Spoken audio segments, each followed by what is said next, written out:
தமிழக அரசு மத்திய அரசுடன் இணைந்து மக்களின் பிரச்சினைகளுக்கு தீர்வு காண வேண்டும் என பிஜேபி சட்டமன்ற உறுப்பினர் வானதி சீனிவாசன் வலியுறுத்தியுள்ளார். கோவை தெற்கு தொகுதிக்குட்பட்ட நெசவாளர் காலனியில் மாநகராட்சிக்கு சொந்தமான இடத்தில் விளையாட்டு மைதானம் கட்டப்பட்டுள்ளது.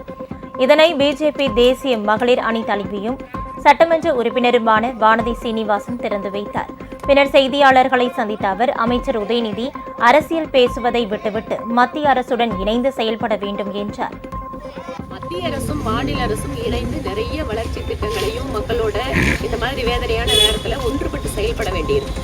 நான் தான் சொன்ன மாதிரி மாநில அரசு கோரிக்கை விடுக்காமலேயே மத்திய அரசு குழுவை அமைத்தது, அனுப்பிச்சு வச்சது மத்திய உள்துறை.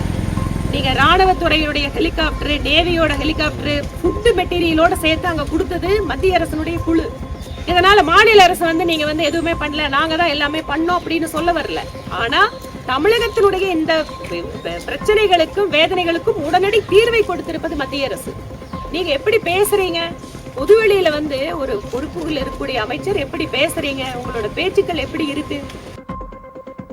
உங்கள் ராஜ் நியூஸ் தொலைக்காட்சியில் திங்கள் முதல் வெள்ளி வரை தினந்தோறும் பிற்பகல் 2 மணிக்கு உங்கள் பகுதியில் உள்ள குறைகளை நேரலையில் தெரிவிக்கும் புகார் பெட்டி நிகழ்ச்சி. பங்கு பெறுங்கள், பயனடையுங்கள், காணத் தவறாதீர்கள்.